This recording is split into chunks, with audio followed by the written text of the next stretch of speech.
Hello everyone, I really hope you are doing great. आज हम लोग पढ़ेंगे सेक्शन नंबर 486 से सेक्शन नंबर 488 तक। ठीक है।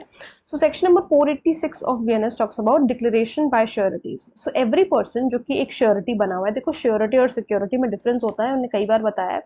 श्योरिटी जो होता है वो एक इंसान होता है, ठीक है। किसी पर्सन की श्योरिटी लेना वो इंसान होता है, ठीक है, इज अ पर्सन। और वहीं पर जो सिक्योरिटी है, सिक्योरिटी पैसे की होती है।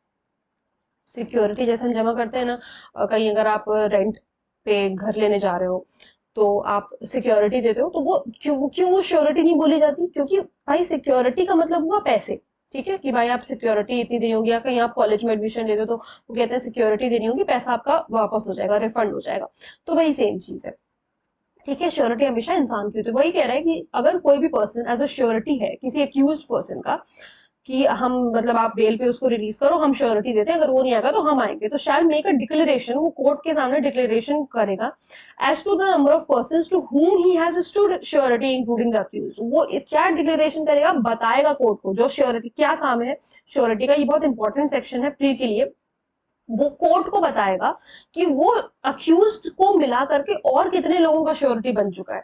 ठीक है, giving therein all the relevant particulars, जो भी कुछ इंपॉर्टेंट चीजें हैं वो भी कोर्ट को रेलेवेंट पर्टिकुलर्स वो देगा या बताएगा। ठीक है, अब आते हैं सेक्शन नंबर 487 पे। सेक्शन नंबर 487 क्या कह रहा है? Discharge from custody. Discharge from custody, अब ये क्या है? As soon as the bond और bail bond has been executed, जैसे ही बॉन्ड या बेल बॉन्ड को एग्जीक्यूट किया गया, the person for whose appearance it has been executed, उस वो पर्सन जिसके अपेयरेंस के लिए एग्जीक्यूट किया गया है उसको रिलीज किया जाएगा।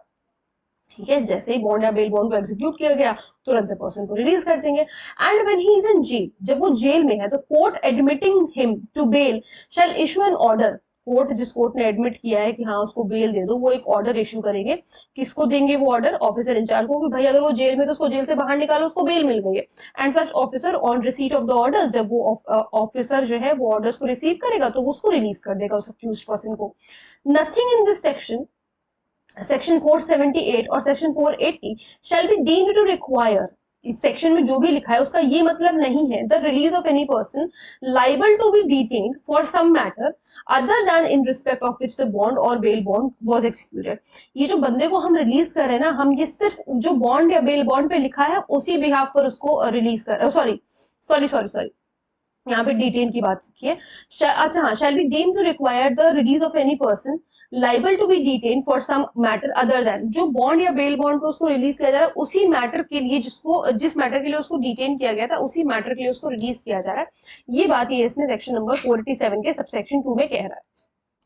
अब हम लोग आते हैं सेक्शन नंबर 488 पर। सेक्शन नंबर 488 क्या कह रहा है? Power to order sufficient bail when that first taken is insufficient. ठीक है, कहने का क्या मतलब है कि सफिशिएंट बेल को यहाँ पर जो है दोबारा से ऑर्डर किया जा सकता है अगर जो पहली फर्स्ट बेल ली गई थी ना, जो फर्स्ट बेल ली गई थी वो अगर इनसफिशिएंट थी, तो फिर दोबारा से सेकेंड टाइम में सफिशिएंट बेल के लिए ऑर्डर दिया जा सकता है, ऑर्डर दिया जा सकता है।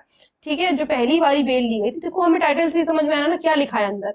जो पहली बेल ली गई थी वो इनसफिशिएंट थी, तो इस वजह से क्या लग रहा है, हमें लग रहा है कि अब हमें सेकेंड बेल लेनी पड़ेगी, तो ऑर्डर दिया जा सकता है उसके लिए। कह रहा है इफ थ्रू मिस्टेक फ्रॉड या अदरवाइज, गलती हुई है, कोई फ्रॉड हुआ या किसी भी और वजह से अगर ऐसा कुछ हुआ है, इनसफिशिएंट श्योरिटीज को एक्सेप्ट कर लिया गया है, और if they afterwards become insufficient, या तो एक्सेप्ट कर लिया गया इनसफिशिएंट श्योरिटीज को, या फिर वो बाद में सब्सिक्वेंटली इनसफिशिएंट हो जाते हैं, सो द कोर्ट में issue of warrant of arrest, court जो है वारंट ऑफ अरेस्ट इशू करेगी directing that the person released on bail, जिस पर्सन को बेल पे रिलीज किया गया है उसको लाया जाए कोर्ट में, and may order him to find sufficient surety, और उसको कहा जाएगा कि आप जो है अपने लिए सफिशिएंट श्योरिटीज ढूंढो।